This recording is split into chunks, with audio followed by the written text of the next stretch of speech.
Hello and welcome. This is Connections Forum, and we have the episode number 60 today. And the topic for today is the third stroke, what now? With our very special guest, Roland Takaoka. So our show offers single episodes and short series of talks and interviews regarding the most important areas in human lives, such as relationship issues, personal expression, self-development, and as well healing of these areas. The purpose of our show is to give you inspiration and also teach you new skills with which you handle the issues we are connected with our topics. But first, about your host. I am Margarita Crystal Lotus. I'm a life and business mentor who helps stressed and overwhelmed women to reclaim their life and business and see the results very soon. I also have hosting a personal VIP retreat called Enchantment Healing Retreat here in Kingston, Ontario, where I see my private clients. And now, over to Heidi. Yeah, hello, and I'm Heidi Hörnlein, also Adelheid Hörnlein on Google+. And I am, let's say, a transformational coach. This is my last name. Before I was a voice coach and many other things, like an organic farmer and a singer and a wife, a third time a wife. And yeah, I'm having here with my new husband, there's not so new anymore, a retreat and a center for courses, and you are very welcome to come in. It is called Paradiso Integrale because we are in Italy. We are definitely living in paradise because when the sun is outside, you should see my backyard. It's all full of anemones, flowers, all colors. It's just a joy. So I think it's enough. Yeah, you can find me in the powerofrelationship.com, and I'm hosting another show, The Wisdom Factory, which is now only a chat time every Wednesday, and the new series begins in May 6th. It's enough, I guess. Is it? Finally, we come over to Roland Takaoka. I can pronounce your name. I don't have any problems, as some other people have.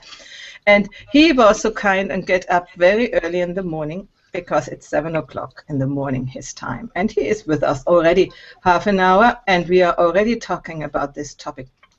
And the topic is 3 strokes and what now? So, but before we talk about that, I read a little bit about Roland. He says Roland is a small business and in promoting their businesses online and teach best practices and prime solutions for establishing online presences and effective internet marketing. However, his view is non-traditional, an advocate against common advertising. Good, I'm too. Roland promotes the philosophies of engagement, relationship building, and first and foremost, the art of giving. And I got to know Roland in the 28 Days of Love Challenge, and it was a wonderful experience, and I highly appreciate you. And I was also already a guest in your show. He is a hangout show host, and the show is called Saturday Morning Marketing Smarties. Highly recommendable for Saturday morning there or Saturday evening here in Europe. So, hello, Roland. Greetings. Hi, ladies. Thank you for having me on the show, both Heidi and Margarita. And I've been wanting to share some time and just get to know you guys also because of seeing you around and hearing the things that you relate to and the things you say. I feel already, in alignment and in tune with where you ladies are coming from. So this is very comfortable for me this morning. Yeah, good. I'm really glad that you come. And since I know you, I had the feeling that there is a feeling between our ideas of life and our perspective. So our title is 3 strokes. So obviously you have had 3 strokes.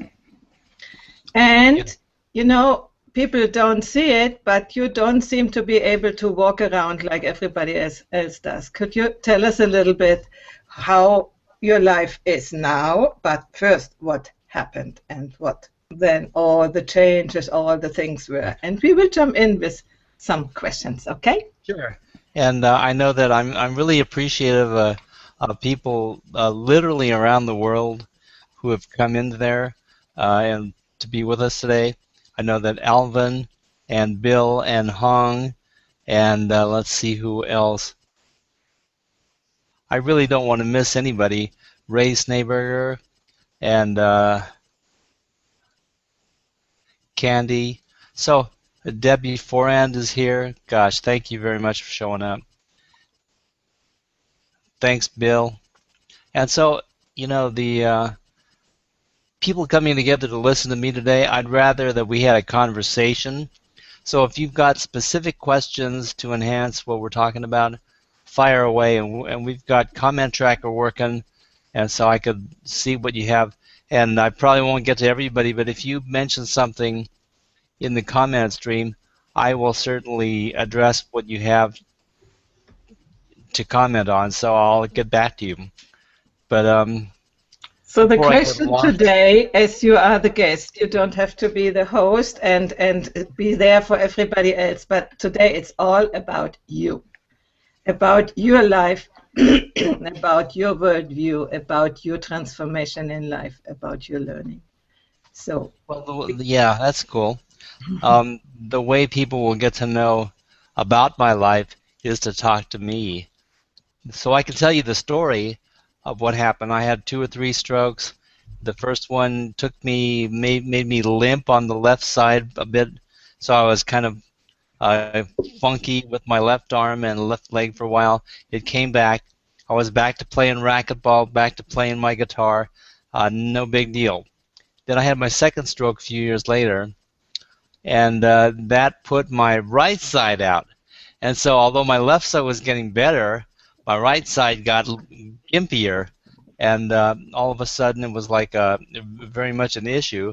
I had part of my left hand and very little of my right hand, but then it completely came back again. So I was able to go from limping when I walked and not being able to use my right hand to it all came back.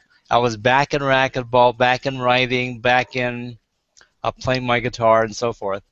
And of course, the third stroke said, nope, we want to make a point here, Roland, and took my right arm and my right leg away tentatively, completely. So it always made me wonder, well, if the division down my body was half and half, you've got some organs on the right-hand side of your body and some organs on the left-hand side of your body, why doesn't my body just cease to function? Because something there is probably in the wrong half of disrepair. But somehow I made it through.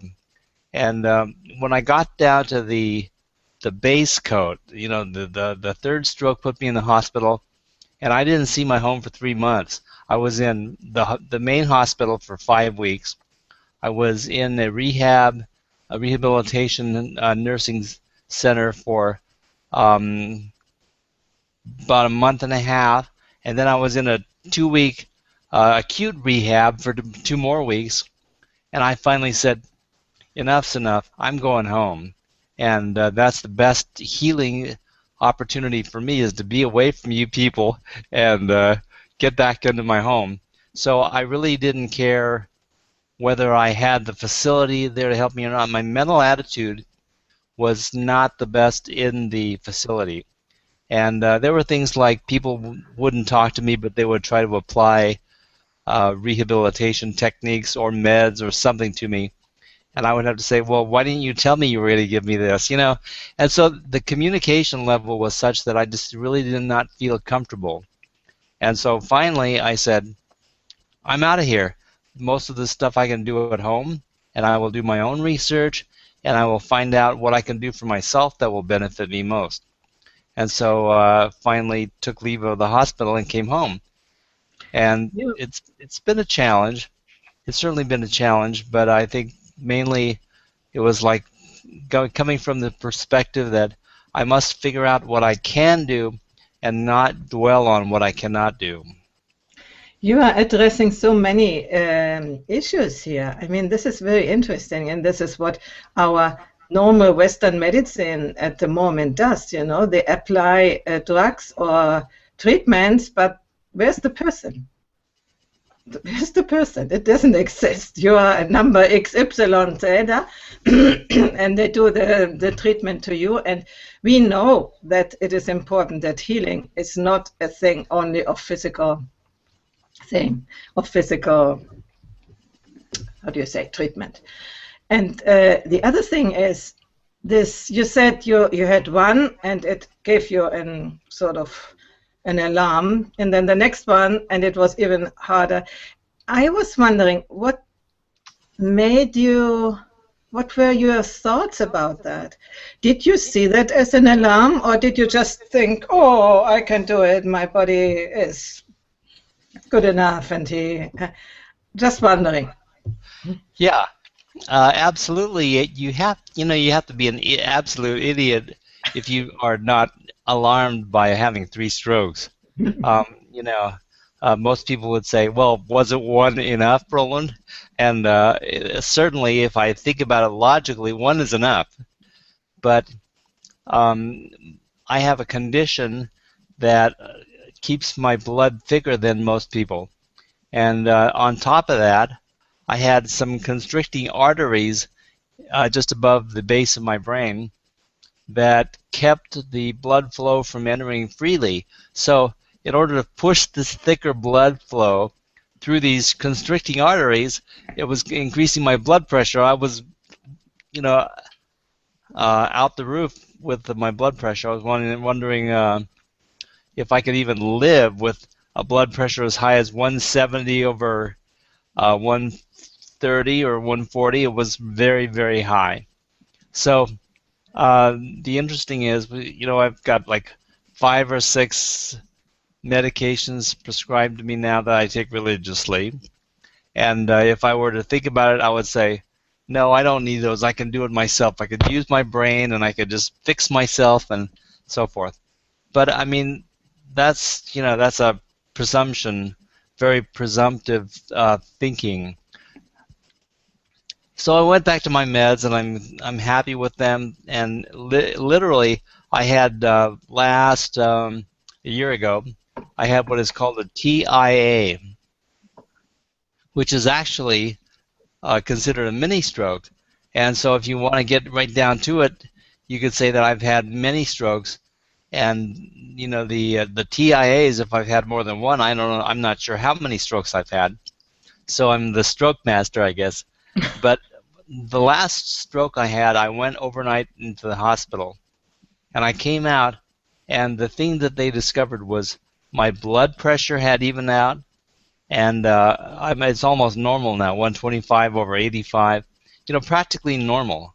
And I'm going, I don't know why. I don't know why this happened. And although I was a little bit weaker, all of a sudden I wasn't under a threat to burst a blood vessel or just faint and go out, stroke out, or anything like that. So it's interesting what happens, and what you can learn from these things is that the physical notion of what people want to impose upon you are not necessarily the best things for you, and to really focus on yourself and balance yourself is really the most important thing. What did you do exactly? What did you do to get into balance? Well, the first thing I did was I spent 3 months contemplating life, because there's not a lot to do in a hospital 24 hours a day. And you see 4 or 5 people daily for long periods of time and not at all, and spend a lot of time by yourself. So with my wife's help, and she was with me every single day, with my wife bringing me my laptop, I was able to plug my brain into something. And I was able to, although I couldn't do any work, I was able to start learning how to type left-handed and, do some research, entertain myself, and at least put a smile on my face so that I wasn't just completely depressed. I'm not a very depressive thinker anyway, but it was good to have the laptop. And so I just got back into research and study, and eventually, when I finally got out of the hospital, I went home. I was so anxious to do something, and I thought about it, and my experience in the hospitals was such that I thought, I have to write a book because I had so many things happen that to record some of it was very, very essential. So I started writing, and that is typing left-handed. You got pretty good typing left-handed, and I am not left-handed. And so, although I couldn't sign my name on anything, I got pretty good at typing left-handed. So I got out in June of 2012, and in August I started writing a book, and 1 month later I had written my book. So 240 pages typed left-handed. That's a pretty good accomplishment. And so, but the thing was, it helped me relate to all the experience that I had, and I realized that it was not a blank slate period. There was a whole lot going on during those 3 months, and a life lesson by itself. I got to watch other people suffering. I got to watch other people dealing with rehab. I got to watch people caring for others and helping others and taking care of them, watching them go through therapy and improving themselves and getting better, and some people not. So it was an interesting life lesson to go through. So you use this experience and the book afterwards as an elaboration really for changing your life? Sure. I mean, it was a stepping stone because after I got through with the book, all I wanted to do was get back into my work and get a foothold. And of course, when you're recovering from a series of strokes, it kind of disconnects you with your business world. And of course, now I couldn't network. Well, not as easily. Would have to go to a networking meeting and have my wife push me around or wheel myself around something. And plus, all the people that I was working with previously are looking at me like, oh my gosh, Roland, you're in a wheelchair. And they're the ones that couldn't handle it, not me. But it affected other people. I mean, all of a sudden, their brain thinking would kind of freeze, So, but I wasn't free to do business even that way. So, the aspect of working online kind of levels the playing field in more ways than one, and I was very comfortable in engaging with this. What's up, Bill? There is a comment from Bill Graham, which a little bit speaks to that, what you said just now. He says, when people are afflicted, our preconceived ideas automatically kick in and tell us that the person can't think or decide for themselves. Roland dispels this notion. Thank you, Bill. I would hate to be thought of as a half-wit in the midst of my internet marketing. But yeah, I was concerned with that for a long time, wondering if, hi Richard Clarkson, Missy J, and anyway, I was concerned with whether or not I could maintain my faculties. And after a while, I just had to say, for better or for worse, I might as well find out what I know and find out what I can do. What I did find out was that my speech was impaired, and although most of the people will look at me and say, oh, we can't tell you're talking funny, if you were knowledge of me before the strokes and compared me to after the strokes, you could probably tell. But all in all, it's not that big a deal. Did it slow you down? Or because I can understand you perfectly, you are not too quick. So as a non-speaker, English speaker, I can understand. So, see, I've had like 30 plus years as a master of ceremonies disc jockey. So I did, I was behind the microphone for weddings and special events and things like that. And people would hire me to run programs. So I'd stand there in a tuxedo in front of 1,000 people sometimes, and just talking. I wouldn't even be playing music. Here I am a DJ, and I wouldn't even be playing music sometimes, just running a program, fashion shows and stuff like that. And so I could speak easily and freely and fast if I wanted to. I cannot speak fast anymore. Good for us who are listening. Everything has its good now. I have a question for you, Roland, and that is, what was your greatest insight when you came home from the hospital? What the third time? What was in your mind? What was the gift that you took with you from that experience? That's a really great question. I think the biggest thing that I took away from that was that the physical effects can affect and trap your body, but they cannot keep your mind still if you don't let it. And I come from the school of thought that as long as you've got your mind, you can piece things back together or build something that is irrelevant to whatever handicap you have.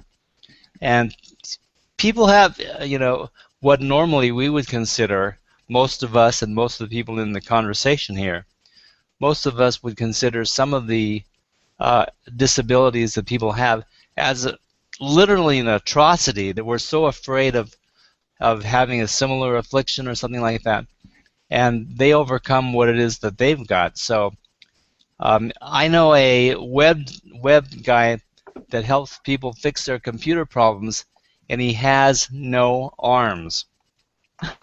Now, I wondered about that. I did some research, and I found out the guy indeed deals with Windows and various software issues and viruses, and he does all that. Now, I don't know how he does it. I know it's got to be like through voice recognition and stuff, but he was an inspiration to me, and I can't possibly be crying about myself when people are conquering those kind of challenges. Roland, I saw a person playing the guitar with the feet, and it was so good.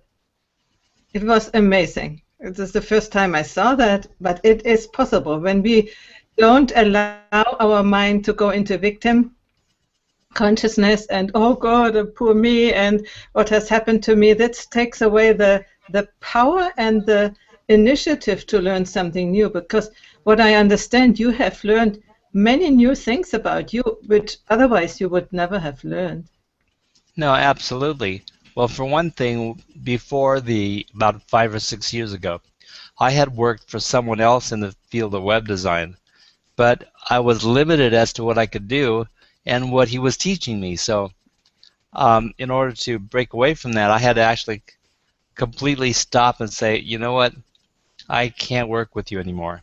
I have to be on my own so I can do what I want to do and not be under this umbrella of his guidance, so-called guidance.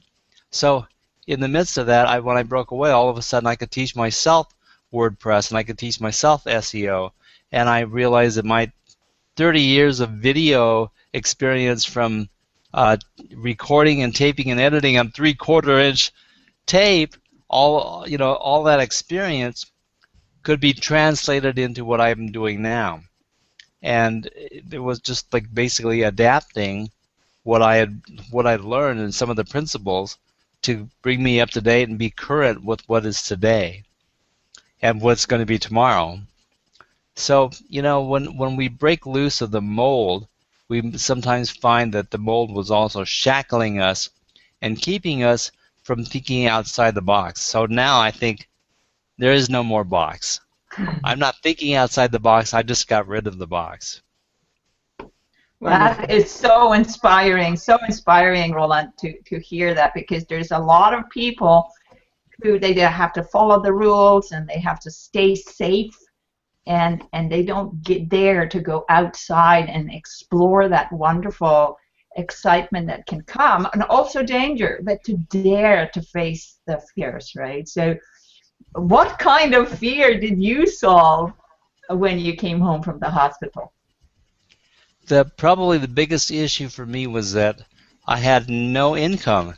I had zeroed out because I'm not producing anything. Even the clients that I had were dormant or had moved on, and not that I could blame them at all. I couldn't respond to them.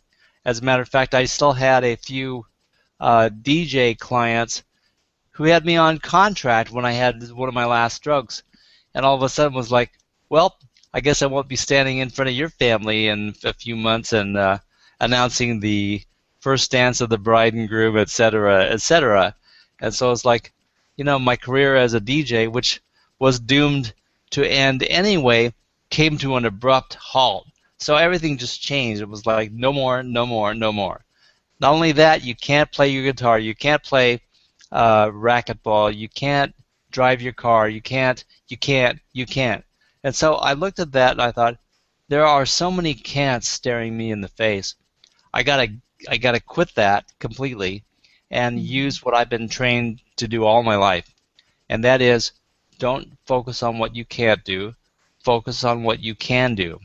And when I did that, I realized that there's a lot I can do, and it's not as widespread, field, and it's not as musical, and it's not as fun playing racquetball. It's not as good exercise, but nevertheless, I can exercise my brain. I can learn something valuable from my business. I can relate to people, and I can meet people. I found out that I could actually meet people online, and that's what the world is transferring to right now, going from traditional networking and meeting people to doing these things like Hangouts and meeting. I'm meeting way more people now than I ever did, and I have a global friendship building, and not just Southern California. Which kind this is wonderful. Many of our friends, your friends, are here listening to you and your story. This is wonderful. Thank you for everybody being here. What I wanted to ask you, Roland, is one question. Sure. Did you make the experience then, when you are in a wheelchair and people meet you, how do they relate to you? Is there a difference between before and afterwards? Well, I would have to say that there are two things happening: people who knew me before, and people who never knew me at all. So the people who knew me before, and God bless them, not a lot of them are coming by to see me in a wheelchair. A lot of people contacted me, but I purposely kind of held back from the party mode and inviting them over and stuff, because I don't want people feeling bad about me or feeling sorry for me. I just don't want any of that. And is it your experience that they feel sorry for you and that they are sort of blue when they see you? Oh yeah. When people suffer through something like this, an automatic cloud drops over the relationship, and some of them that got over that can see me and they go, "Wow, he's not playing racquetball, he's not playing his guitar, he's not doing this, but that's the same Roland that I know," and that they are the ones that take the time to re-engage with me are amazed at that. But the people who are new, it's a different thing. It's like I'll talk to them on the phone or online, we communicate, and then they come over and it's like, oh, he's in a wheelchair. And then right away it's kind of like a startling thing. It's like a wake-up call where their eyes will open up a little bit wider than they did, but then they realize it's the same guy I've been talking to, the same guy that I think I want to build my website. Okay, well, let's go with this and find out more. And then by the end of the conversation, they're going, there's nothing wrong with this guy. Yes, he's in a wheelchair, but I understood him perfectly. He makes sense. I'm learning something from him, and I still want him to make my website or whatever. So the people, everyone else are the ones with the issue of my being in a wheelchair, not me. Isn't it amazing, no? That we don't learn to have a relationship to let's say, challenges of other people. I think that psychologically it's the fear behind it could happen to ourselves, and so we are Sort of that. That's my idea. I don't know. Sure. What do you think, Margarita? There's always the fear of something happening to ourselves, and nobody wants this to happen, you know. So whether it's this or a car accident, or there are people with disabilities that are a result of being in terrible accidents, and they're hemiplegic or quadriplegic from an accident like that, and they're in this similar state. And it wasn't a stroke, but there are a lot of ways to end up in a wheelchair. There are a lot of ways to end up disabled. And the last thing we want to do is feel sorry for ourselves and not be able to say, look, what I can do, what am I going to do now, and look forward, not behind. Because when you're looking back, you can't progress to the future. That's what the psychologists and psychiatrists would all call baggage, and the baggage slows our thinking down and keeps us out of the flow. I'm going to ask you something about now when you have this new tool set. You have learned so much and shared with us today. That's like a hero's journey here, right? And you didn't get into the victim mentality. Maybe thoughts have gone about victim for a moment, perhaps. But what new things can you do now that you didn't do before? There are a lot of things, okay? But you probably name the one thing that is my focal point that is not concerning anything of my skill sets that I learned.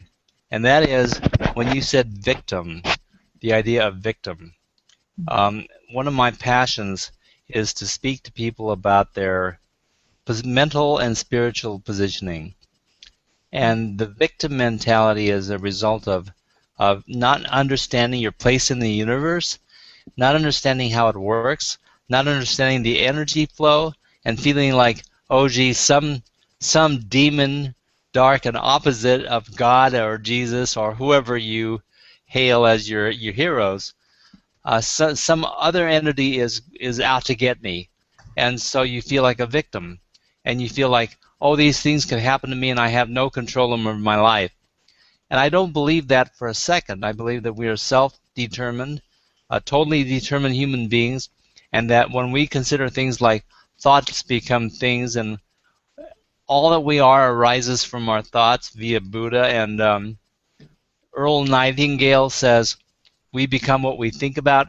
If we really think about what they're saying, it's like we have the control to govern our own lives, and it gives us full responsibility. Taking our responsibility for ourselves is where we are empowered, and when we don't take responsibility, that's when we become a victim. We will be pointing the finger at everybody else. But you got to remember, when you're pointing a finger at somebody else or something else, you got three pointing back at you. So you got to think about, when you start going on the blame road, you're on the wrong track. Right off the bat, you're on the wrong track. Wherever you are, you put yourself there. And a lot of people will disagree with me, and a lot of people do have the victim mentality and won't say, for me, I'm in this wheelchair because of me, not because of surroundings, not because of my parents giving me the tendency to eat food that's bad for me or too much rice. It's nobody's fault but mine. Oh, I wouldn't like to talk about fault in this case, because it's sort of blaming yourself. I don't think it's either a good thing to do. No. Yeah. Because for me, these things come out of lacking consciousness. Exactly. But the opposite is also true.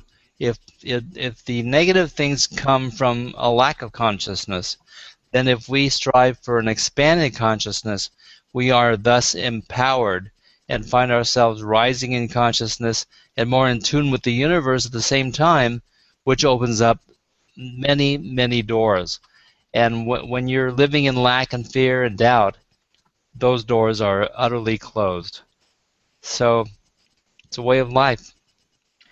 And who is more adapt, or how do you say, the right person to say that than you. Because people who are going well and they say these messages, you can always say, okay, they have had luck in their life, and so I don't believe them. But people should really take you as an example, you know, and that even this is useless to have all these fears while we are living, you know, while when you are living in fear, you don't live. you, you miss the life. And then, you know what happens? Normally, what you fear most will come. I had feared most, for instance, to get cancer, because my mother all her life was fearing to get cancer. My father died from cancer. My mother died from old age. Excuse me. But, you know, I had cancer. And this was for me also the turning point. And I said, and where I could learn how to handle with that. So we need Yeah, I agree sometimes. totally. Yeah. You pretty much nailed it. Um, Back to Earl Nightingale. Earl Nightingale says, we become what we think about. So if you're living in fear of something, be it cancer or a car wreck or whatever, you're actually manifesting and aligning your body with that negativity, which increases the odds of you having the problem. Now, people will say, well, that doesn't make sense to me. Well, if it doesn't, it doesn't. But to me, it does. I know for a fact that negativity and doubt and fear and anger and those things anchor you to all the negative possibilities that could happen in your life. And we manifest those things ourselves, and that's why we can take it full responsibility for what we're doing. We did it ourselves. We may not think so, but we did. You know, and then there might be the people who say, yeah, maybe it makes sense to me, but I don't just know how to do that. Yeah, and that is a recourse that's a long journey. That's people understanding more about life and developing a polarity to be positive. Because there are a lot of people that are happy and nice people, but they're polarized negative and live in fear and doubt and anger. Whereas when they finally turn and polarize positive, they go, well, I have to do something. I have to think better. I have to make better choices. I have to, somehow I have to be happy. And that's the polar opposite of that which is destructive and keeps them out of the flow. So, I mean, the don't worry, be happy thing actually works. Yeah, you know, I think sometimes people are not able to do that. And I for instance, did a training, no, for coaching. And when I did this and had all the experience by myself, this was the moment when I really could change that, transform that. Because, you know, we Germans are a little bit worried about everything and a little bit all the time. So it's also a cultural bias, while Americans are much more like, oh, wonderful.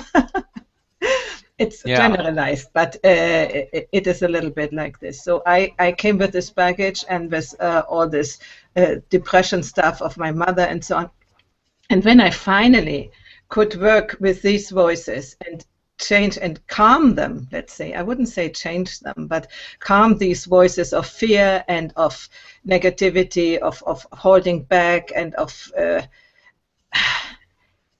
I don't everything which all voice in yourself which is hindering you in some way. When I could access them and could take care for them, then I could make the shift, but not before. So I think sometimes it needs somebody to guide you, and I definitely had people who were guiding me. So just to say, you can do the journey. You don't need to wait for 3 strokes and to be 4 months or 5 months out of home.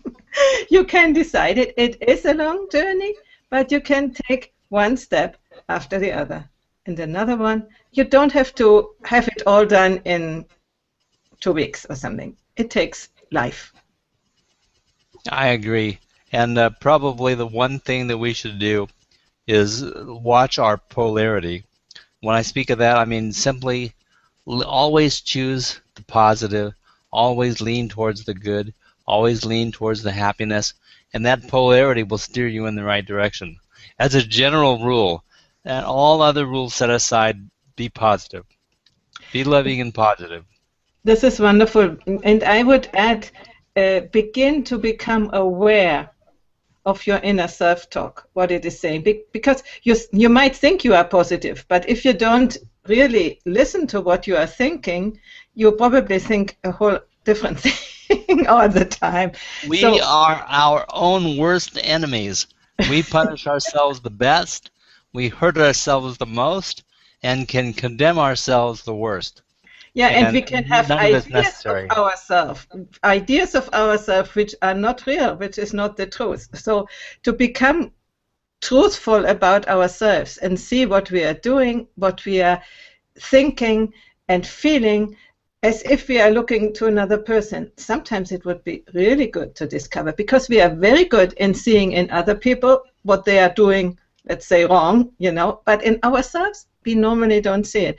And I think this would be the first step to a healing, let's say, for people to become aware of how we really are in the world. And then we have the choice. And this is very nice, Roland, what you said. We have choice. We have the power to choose who we want to be in the face of certain events. You couldn't probably avoid your stroke or an accident or something.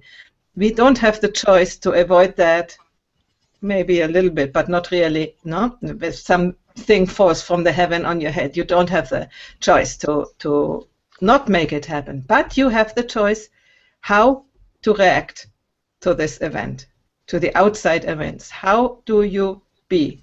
Who are you in the face of certain events? And this is your choice. And you did it beautifully, really. You chose. I will stick my neck out and offer the criticism from the masses, because I believe that your vibration actually determines whether you are under that plane that falls from the sky. Okay, you can. I wouldn't go so fundamentalistic that everything is happening because of you. I think it's 100%. Whether we think so or not, it's 100%, Heidi. We are the ones that cause our issues. Yeah, I'm not 100%. I don't want to have it so. Because that would mean that we are completely God, if we can determine everything. Let's mention that just briefly. God is a perfect being. Mm-hmm. I mean, okay, for those people who relate to the universe as God, okay, God is a perfect being. God is everywhere. God is in all of us. God creates perfectly. So God created perfectly when He made us. So we are perfect creations of God, and we are extensions of the consciousness of God, which is in everything. So in that respect, we are little fingertips of God expressing themselves as you and me and everyone else. We are extensions of God. In that respect, we are God, but we don't have to have the arrogance to say, I am God, because that's not the point. But God, through His consciousness, has given us the power to actually control our lives, not through a force thing, through a consciousness issue that allows us to be in tune with our choice of events and our choice of vibrations. And that's where He gives it to us. Yeah, generally I think you are right, but I mentioned to you before the interview we had with John Freeman, and he is exploring the science of possibility, and he says we have only 20% of our possibilities yet developed. So when we are a little bit, so I don't want to make people think that they are guilty when a car accident is happening, because if we were the perfect being, then when we have 100% of all our possibilities, then I totally agree that we would be in how do you say, in guidance, the cause everything. But well, the thing is, consciousness is missing still. The thing is, Heidi, as human beings, were we meant actually to have 100% capacity? No, I don't think so. I think that we were meant to use the smaller portion of our brains, not to punish us, but to be creative in a different way. And this allows for the dimension and dynamics of creating as human beings on a completely different level than if we were creating as gods. So I don't think it was even meant for us to have the 100%. And we were meant to be on the lower percentage of awareness level so we could create uniquely as we do as human beings.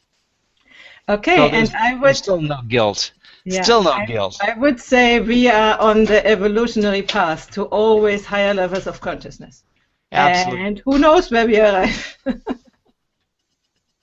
I agree totally. Okay, wonderful. We lost Margarita. I don't know what has happened to her. So Connection problem, yeah. we have still some moment, I guess. Yeah, we are at the end actually. So I thank everybody who has watched this show, and I thank you so much. It is so exciting to talk with you. I think we should talk another time and make another appointment to continue our discussion. It was really igniting. This is beyond internet marketing and all that stuff. This is my wheelhouse. I love this. Wonderful. So we come back and continue the show at another time. Anytime. Yeah.